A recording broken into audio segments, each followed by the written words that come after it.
on. The video gonna be about old Ben Carson, that old doctor.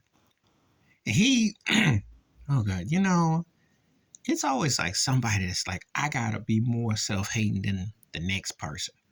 Because you get a lot of them out here.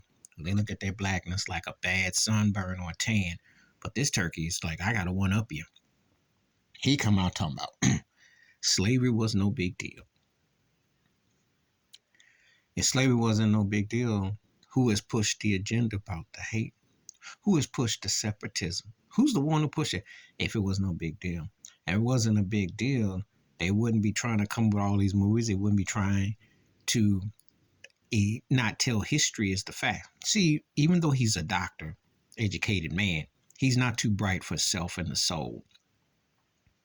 If you don't tell the truth and you don't tell the whole story, you're living in a fantasy, in a dream world. There's nothing remotely to say that the first migrants or immigrants to does that, because who's gotten paid? People come here all the time from other countries and they get free room, board, shelter, etc. and don't have to have a passport, green card, and they get all that. Black folks been here for 400 or 500 years, and all you got is a hard time. And the denial, the real pandemic, the real epidemic of denial about slavery and the impact, and the many, many, many million trillions of dollars. Because you look at your life, Ben Carson, you think, oh, well, this is how it's supposed to have been and everything like that. But really, was it? What if we really look through the eyes? And if you are a religious believer or a person of faith and whatnot, do you think it's right that a race gets to oppress another? Gets to tell them in legislation what they can and cannot as rights as a person? Do you really believe that? Because if you do, you're delusional and you need help. But I'm not surprised that he would say this, because he said some off the wall things before. And this ain't his first time. I like to remember him as a great doctor once upon a time. However, post being a doctor and what have you, this cat then sold his soul and has totally just lost all his identity. But he ain't alone. Like a lot of them out here who, think if they say the right thing on the plantation, the master will give them a cookie and pat the head.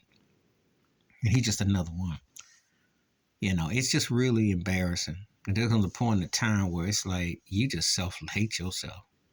There is nothing to justify slavery because there is still so much that has damage that's been done that it's not just a financial, it's a psychological, spiritual. If you were to heal those wounds, you'd have to pretty much flip in a whole entire everything you know. I'd much rather have that, to have the actual truth, than the whitewash that America has bestowed with 3 Ks. But Ben Carson's and people of his ilk, they don't mind because they just too happy. They too happy to settle for what they've seen when they know this ain't hardly the truth. And he grew up in a time with this racial segregation. So don't tell me the chains ain't connected to the plantation and that they don't still Jim Crow you. He know better than that. Please hit like, subscribe, welcome thoughts, comments, and I do respond. Thank you. Wash your hands, keep your mind clear, watch out for another. Shit if you like. I'm out. Peace.